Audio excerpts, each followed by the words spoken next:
ಇವಾಗ ಹೇಳ್ಬೇಕಾಯ್ತಂದ್ರೆ ಒಂದು ಮುಖ ಇಲ್ಲಿವರೆಗೆ ಬೇರೆ ಆಗಿತ್ತು, ಇನ್ನೊಂದು ಬೇರೆ ಮುಖವನ್ನು ಇವತ್ತಿಂದ ತೋರಿಸುವಂತಹ ಸಂದರ್ಭ ಬಂದಿದೆ. BS ಸಿಂಧೂರ್ ಅವರೇ, ಸ್ವಾರ್ಥ ಬಿಟ್ಟು ಜನಸೇವೆ ನೀವೇನು ಮಾಡಿದ್ದೀರಿ? ಏನೂ ಇಲ್ಲ, ಪಕ್ಕಾ ನಾಲಾಯಕ ಸ್ವಾರ್ಥ ರಾಜಕಾರಣಿಗಳಾಗಿದ್ರಿ ಎಂದು ಈ ಮೂಲಕ ತಿಳಿಪಡಿಸುತ್ತಿದ್ದೇನೆ. ಇನ್ನು ಮುಂದೇನಾದರೂ ನನ್ನ ತಟ್ಟಿಗೆ ಬಂದರೆ ನಿಮ್ಮನ್ನು ಅಧೋಗತಿಗೆ ಇಳಿಸೇ ಬಿಡುತ್ತೇನೆ ಎಂದು ತಿಳಿಪಡಿಸಿ ಎಚ್ಚರಿಕೆ ಇರಲಿ. ಇವಾಗ ಹೇಳ್ಬೇಕಾಯ್ತಂದ್ರೆ ಒಂದು ಮುಖ ಇಲ್ಲಿವರೆಗೆ ಬೇರೆ ಆಗಿತ್ತು, ಇನ್ನೊಂದು ಬೇರೆ ಮುಖವನ್ನು ಇವತ್ತಿಂದ ತೋರಿಸುವಂತಹ ಸಂದರ್ಭ ಬಂದಿದೆ. BS ಸಿಂಧೂರ್ ಅವರೇ, ಸ್ವಾರ್ಥ ಬಿಟ್ಟು ಜನಸೇವೆ ನೀವೇನು ಮಾಡಿದ್ದೀರಿ?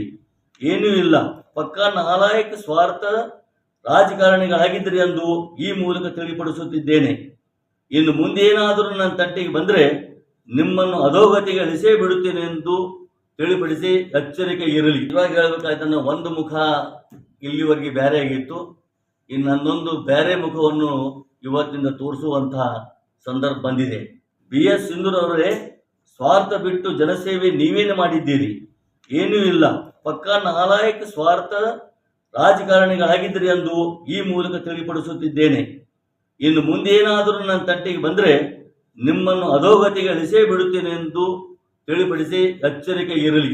ರೈತ ಮುಖಂಡರೆಂದು ತಾವೇ ಹೇಳಿಕೊಳ್ಳುತ್ತಿರುವ ಸ್ವಾರ್ಥಿ ಹಾಗೂ ಮೂರ್ಖ ರಾಜಕಾರಣಿ BS ಸಿಂಧೂರ್ ಅವರು ಪತ್ರಿಕೆಗಳಲ್ಲಿ ಹೇಳಿಕೊಟ್ಟಿದ್ದು ಶಾಸಕ ಜಗದೀಶ್ ಗುಡಗುಂಟಿ ನಿರ್ಲಕ್ಷ್ಯದಿಂದಾಗಿ ತುಂಗಳ ಸಾವಳಿಗೆ ಏತ ನೀರಾವರಿ ಯೋಜನೆಯ ನೀರು ಬರುತ್ತಿಲ್ಲ, ರೈತರ ಬಗ್ಗೆ ಕಾಳಜಿ ಇಲ್ಲ.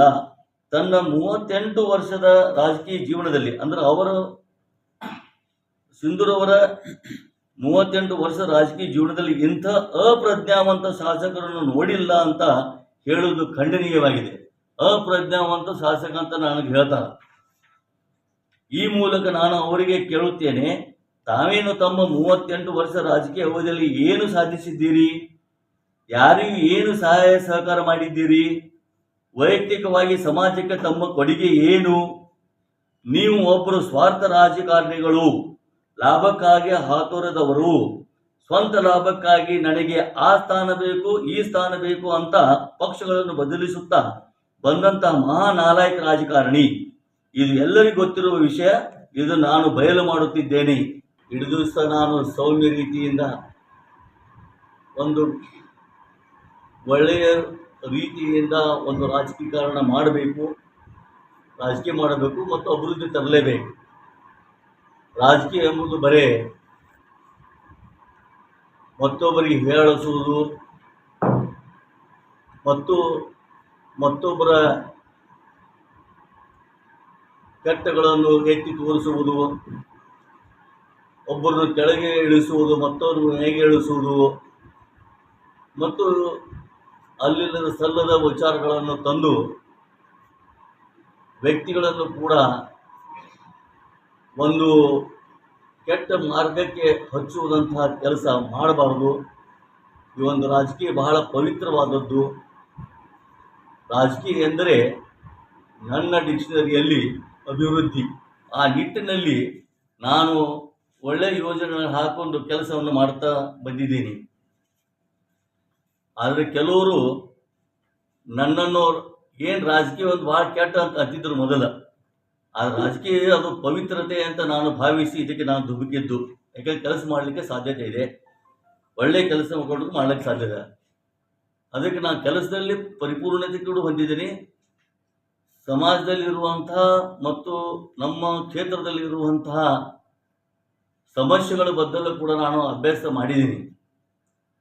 ಅದು ನಾ ಭಾಳ ಹೇಳ್ಕೊಳ್ಳೋದಿಲ್ಲ, ಅದರ ಕೆಲಸ ಮಾತ್ರ ಹಗಲು ರಾತ್ರಿ ನಾವು ಮುಂದುವರಿಸ್ತಾ ಇದ್ದೀವಿ. ಈ ಮೂಲಕ ತಮ್ಮ ಪತ್ರಕರ್ತರ ಮೂಲಕ, ಮಾಧ್ಯಮದ ಮೂಲಕ ಸಮಸ್ತ ಜನತೆಗೆ ನಾನು ತಿಳಿಪಡಿಸಲಿಕ್ಕೆ ಇಚ್ಛೆ ಮಾಡ್ತೀನಿ. ಮೂರ್ಖ ರಾಜಕಾರಣಿ BS ಸಿಂಧೂರ್ ಅವರ ಹೇಳಿಕೆ ತುಂಗಳ ಸಾವಳಿಗೆ ಏತ ನೀರಾವರಿ ಯೋಜನೆಯ ರೈತರಿಗೆ ನೀರು ಒದಗಿಸುವ ಬಗ್ಗೆ ವರ್ತಮಾನ ಪತ್ರದಲ್ಲಿ ಓದಿದ್ದ.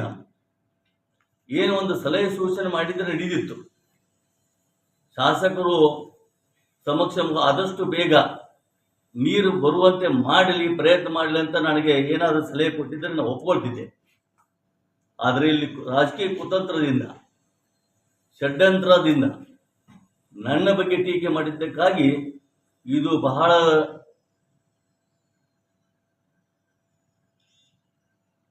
ನನ್ನ ಮನಸ್ಸಿಗೆ ಬಹಳ ಒಂದು ದುಃಖ ಮತ್ತು ನೋವನ್ನು ತಂದಿದ್ದಾಗಿದೆ. ಅದಕ್ಕೆ ನಾನು ಕೂಡ ಈ ಒಂದು ಸಂದರ್ಭದಲ್ಲಿ ಈ ಸಲ ಪ್ರಸ್ತಾವನೆ ನಾನು ಕೊಡ್ತಾ ಇದ್ದೇನೆ. ತುಂಗಳ ಸಾವಳಗಿ ಏತ ನೀರಾವರಿ ಯೋಜನೆ 40 ಕಿಲೋಮೀಟರ್ ದೂರದಲ್ಲಿರುವ ಅಥಣಿ ತಾಲೂಕಿನ ಹಲ್ಯಾಳ ಏತ ನೀರಾವರಿ ಯೋಜನೆ ಮೇಲೆ ಸಂಪೂರ್ಣ ಅವಲಂಬವಿದ್ದು, ಮಧ್ಯದಲ್ಲಿ 20 ಕಿಲೋಮೀಟರ್ ಅಂತರದಲ್ಲಿ ಕರೆ ಮಸೂತಿ ಏತ ನೀರಾವರಿ ಯೋಜನೆ ಕೂಡ ಹಲ್ಯಾಳ ಯೋಜನೆ ಮೇಲೆ ಅವಲಂಬಿತವಿದ್ದು, ಇವುಗಳಿಗೆ ಅಥಣಿ ತಾಲೂಕಿನ ಪ್ರಬಲ ರಾಜಕಾರಣಿಗಳ ಒತ್ತಡಕ್ಕೆ ಮಣಿದು ನೀರು ಪೂರ್ತಿಯಾಗಿ ಅಲ್ಲಿಯೇ ಬಿಡಲಾಗುತ್ತಿದೆ. ಅಲ್ಲಿಯ ನೀರಿನ ಬೇಡಿಕೆ ಪೂರ್ಣಗೊಂಡ ನಂತರ ಉಳಿದ ನೀರು 20 ಕಿಲೋಮೀಟರ್ ಅಂತರದವರೆಗೆ ಹರಿದು ಬಂದು ಸಾವಳಗಿ ಏತ ನೀರಾವರಿ ಯೋಜನೆಯ ಜಾಕ್ವೆಲ್ ಪಂಪ್ಗಳಿಗೆ ಬರುತ್ತದೆ. ಈ 20 ಕಿಲೋಮೀಟರ್ ಅಂತರದಲ್ಲಿ ಇರುವ ಎಲ್ಲ ರೈತರು ಸೈಫೋನ್ ಹಾಕಿ ನೀರು ಎತ್ತುತ್ತಿದ್ದು, ಇಲ್ಲಿ ನಮ್ಮ ಜಾಕ್ವೆಲ್ಗೆ ನೀರು ಬರದೇ ಇರುವುದು ಎಲ್ಲರಿಗೂ ಗೊತ್ತಿದ್ದ ವಿಷಯವಾಗಿದೆ. ಈ ಯೋಜನೆ ಯಶಸ್ವಿಯಾಗಿ ನಿರ್ವಹಿಸಲು ಹೋದ ವರ್ಷದಿಂದ ಸತತವಾಗಿ ಕರ್ನಾಟಕ ನೀರಾವರಿ ನಿಗಮ ಎಲ್ಲ ಇಂಜಿನಿಯರ್ಗಳಿಗೆ, ತಾಂತ್ರಿಕ ತಜ್ಞರಿಗೆ ಹಾಗೂ ವ್ಯವಸ್ಥಾಪಕ ನಿರ್ದೇಶಕರಿಗೆ ಸ್ವಂತ ತಿಳಿಸಿದ್ದು, ಎಲ್ಲರೂ ತಮ್ಮ ಅಸಹಾಯಕತೆಯನ್ನು ವ್ಯಕ್ತಪಡಿಸುತ್ತಾ ಬಂದಿದ್ದಾರೆ. ನಿಮಗೆ ಗೊತ್ತಿರಬೇಕು, ಅಂದರೆ ಇಲ್ಲಿ ಕೃಷ್ಣಾ ನದಿ ಕೃಷ್ಣಾ ನದಿ ಇಲ್ಲಿಂದ 20 ಕಿಲೋಮೀಟರ್ ಬಂದಾಗ ಇಲ್ಲಿ ಕರೆ ಮುಸುತ್ತಿದೆ. ಹಾಗೇ ಲೈನ್ ಬಂದಾಗ ಇಲ್ಲಿ 20 ಕಿಲೋಮೀಟರ್ ಕರೆ ಮುಸುತ್ತಿಯಿಂದ ಈ ಕಡೆ ಪೂರ ನೀರಾವರಿ ಮಾಡ್ತಾರ, ಇಲ್ಲಿಂದ ಇವ್ರು ನೀರಾವರಿ ಮಾಡ್ಕೋತಾರ. ಇನ್ನು 20 ಕಿಲೋಮೀಟರ್ ಹೋದಾಗ ನಮ್ದು ಇಲ್ಲಿ ಜಾಗದಲ್ಲಿ ಬರುತ್ತೆ. ಇಲ್ಲಿ ಈ ಜಾಗದಲ್ಲಿ ಈ ಪೂರ ದಂಡಿನ ಇದೆ. ಇಲ್ಲಿ ಈ ಜಾಗವಲ್ಲದ ಇಂಟೆಕ್ ಒಂದು ಜಾಗವಲ್ಲ ಪಂಪ್ಗಳಿಗೆ ತಳ ಬರ್ತೈತಿ. ಇಲ್ಲಿ ಎತ್ತಿ ಏನ್ ಮಾಡ್ತಾರ ಅಂದ್ರೆ ಇಲ್ಲಿ ಡಿ ಸಿ ಚೇಂಬರ್ ತೆಗೆಸಿದ್ದು ತುಂಗಳ ಮತ್ತು ಸಾವಳಗಿಡ ಬರ್ತ ಅಲ್ಲಿ ಎತ್ತು ಈ ತರ ಡಿ ಸಿ ಚೇಂಬರ್ ಇಲ್ಲಿ. ಅದಕ್ಕೆ ಇಲ್ಲಿಂದ ಇಲ್ಲಿ ಬರುದು ಇದೇನು ಯೋಜನೆ ಮಾಡ್ಯಾರ, ಇದು ನಿಜವಾಗಿ ಹೇಳ್ತಿರೋದು ಪೂರ್ವಭಾವಿಯಿಂದ ಇದು ಪೂರ್ತಿ ವಿಫಲವಾದ ಯೋಜನೆ, ಇದು ತಪ್ಪು ಯೋಜನೆ ಅಂತ ನಾನು ಸ್ಪಷ್ಟವಾಗಿ ಹೋದ ಅಧಿವೇಶನದಲ್ಲಿ ನಾನು ಹೇಳಿದ್ದೀನಿ. ಈ ಯೋಜನೆ ಸಂಪೂರ್ಣ ಮೊದಲಿನಿಂದಲೇ ವಿಫಲವಾಗಿದ್ದು ಕಂಡು ಹೋದ ವರ್ಷದ ಅಧಿವೇಶನದಲ್ಲಿ ಈ ಯೋಜನೆ ಬಗ್ಗೆ ಸರ್ಕಾರಕ್ಕೆ ಮತ್ತು ಸಂಬಂಧಪಟ್ಟ ಸಚಿವರಿಗೆ ಮನವರಿಕೆ ಮಾಡಿಕೊಟ್ಟಿದ್ದೇನೆ. ಅದಕ್ಕೆ ತಕ್ಕ ಉತ್ತರ ಇನ್ನೂ ಸಿಕ್ಕಿಲ್ಲ. ಈ ಯೋಜನೆ ಹಿಂದೆಯೂ ಎಂದೂ ನಡೆದಿಲ್ಲ, ಈಗೂ ಇಲ್ಲ, ಮುಂದೆಯೂ ನಡೆಯುವಂತಿಲ್ಲ. ಇದಕ್ಕೆ ಒಂದೇ ಪರ್ಯಾಯ ಹೊಸ ಜಾಕ್ವೆಲ್ ಅನ್ನು ತುಂಗಳ ಶರುಪಾಲಿ ಮಧ್ಯದಲ್ಲಿ ನಿರ್ಮಿಸಿ 4 ಪಂಪ್ ಸೆಟ್ಗಳನ್ನು ಸ್ಥಳಾಂತರಿಸಿ ಅಲ್ಲಿಂದ ನೀರನ್ನು ಎತ್ತಿ ಈಗಿರುವ ಡೆಲಿವರಿ ಚೇಂಬರ್ ಒನ್ನಕ್ಕೆ ಬಿಟ್ಟಿದ್ದಾದರೆ ಈ ಯೋಜನೆ ನಮ್ಮ ಆಧೀನದಲ್ಲಿ ಉಳಿದು ಶಾಶ್ವತ ಪರಿಹಾರ ಒದಗುವುದು. ಈ ಸಮಸ್ಯೆಯನ್ನು ಸರ್ಕಾರ ಆದಷ್ಟು ಬೇಗನೆ ಅರಿತುಕೊಂಡು ಹೊಸ ಜಾಕ್ವೆಲ್ ಪಂಪ್ಸ್ ಹೌಸ್ ಅನ್ನು ನಿರ್ಮಿಸಿ ಈಗಿರುವ ಪಂಪ್ಗಳನ್ನು ಅಳವಡಿಸಿ ಅಲ್ಲಿ ರೈತರಿಗೆ ಶಾಶ್ವತ ಪರಿಹಾರ ನೀಡಬೇಕೆಂದು ಕೋರುತ್ತೇನೆ. ಇಲ್ಲೇನಾಗಿತ್ತು ಅಂದ್ರೆ ಏನು ಹೇಳಿದ, ಇಲ್ಲಿಂದ 20 ಕಿಲೋಮೀಟರ್ ಕರಿ ಮಸೂತಿ, ಇದು ಹುಲ್ಯಾಳ, ಇದಕ್ಕೆ ತರ ಹುಲ್ಯಾಳ, ಇದು ನದಿ, ಇದು ಕೃಷ್ಣಾ ನದಿ, ಇದು ಹುಲ್ಯಾಳದ ಏತ ನೀರಾವರಿ ಯೋಜನೆ. ಇಲ್ಲೆಲ್ಲ ನೀರು ಬಿಡ್ತಾ ಇದಾರ 20 ಕಿಲೋಮೀಟರ್ ಮ್ಯಾಗ. ಮತ್ತೆ ಅದೇ ಬಂದು ಜಾಕ್ವೆಲ್ ಒಳಗೆ ನೀರು ಬಿಡ್ತದ. ಇಲ್ಲಿ ಪಂಪ್ ಹಾಕ್ಯಾರ 5-6.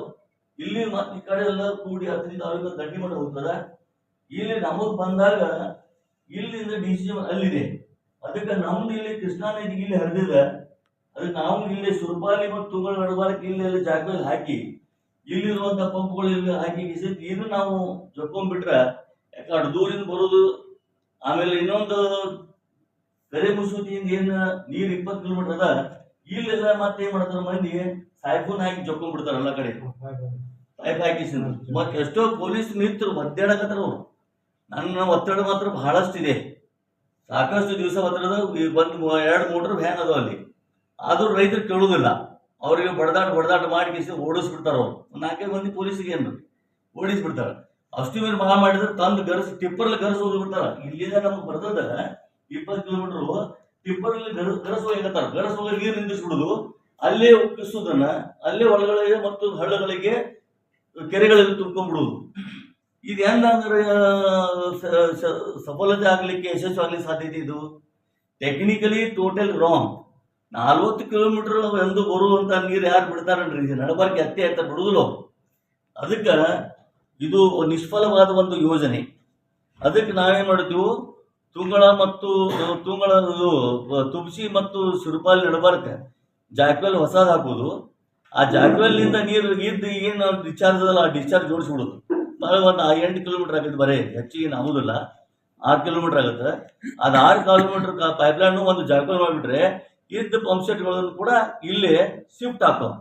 ಅವೇನಪ್ಪ ಮಷಿನರಿ ಬೇಕಾಗಿಲ್ಲ, ಹೊಸ ಜಾಕ್ವೆಲ್ ನಿರ್ಮಾಣ ಮತ್ತು ಆ ಪೈಪ್ಲೈನ್ ಕಿತ್ತು ಈ ಕಡೆ ಪೈಪ್ಲೈನ್ ಹಾಕೋದು, ಓನ್ಲಿ ಶಿಫ್ಟಿಂಗ್ ಕೆಲಸ ಆಗ್ತದೆ.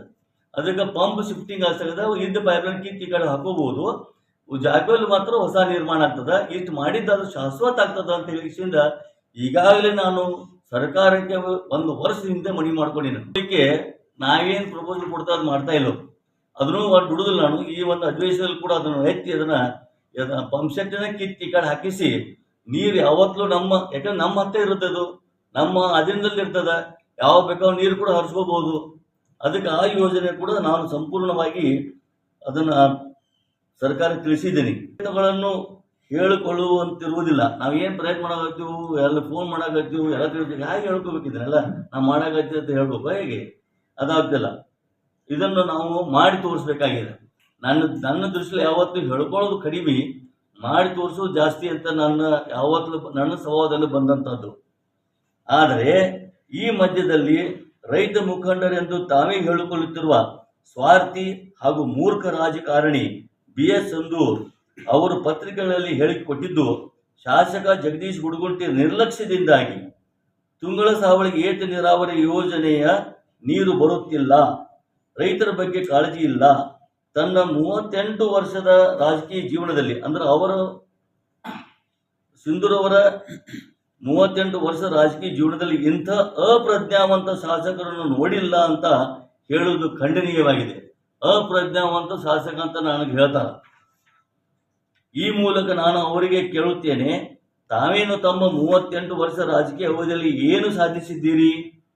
ಯಾರಿಗೂ ಏನು ಸಹಾಯ ಸಹಕಾರ ಮಾಡಿದ್ದೀರಿ? ವೈಯಕ್ತಿಕವಾಗಿ ಸಮಾಜಕ್ಕೆ ತಮ್ಮ ಕೊಡುಗೆ ಏನು? ನೀವು ಒಬ್ಬರು ಸ್ವಾರ್ಥ ರಾಜಕಾರಣಿಗಳು, ಲಾಭಕ್ಕಾಗಿ ಹಾತೊರೆದವರು, ಸ್ವಂತ ಲಾಭಕ್ಕಾಗಿ ನನಗೆ ಆ ಸ್ಥಾನ ಬೇಕು ಈ ಸ್ಥಾನ ಬೇಕು ಅಂತ ಪಕ್ಷಗಳನ್ನು ಬದಲಿಸುತ್ತಾ ಬಂದಂತಹ ಮಹಾನಾಲಾಯಕ ರಾಜಕಾರಣಿ. ಇದು ಎಲ್ಲರಿಗೂ ಗೊತ್ತಿರುವ ವಿಷಯ.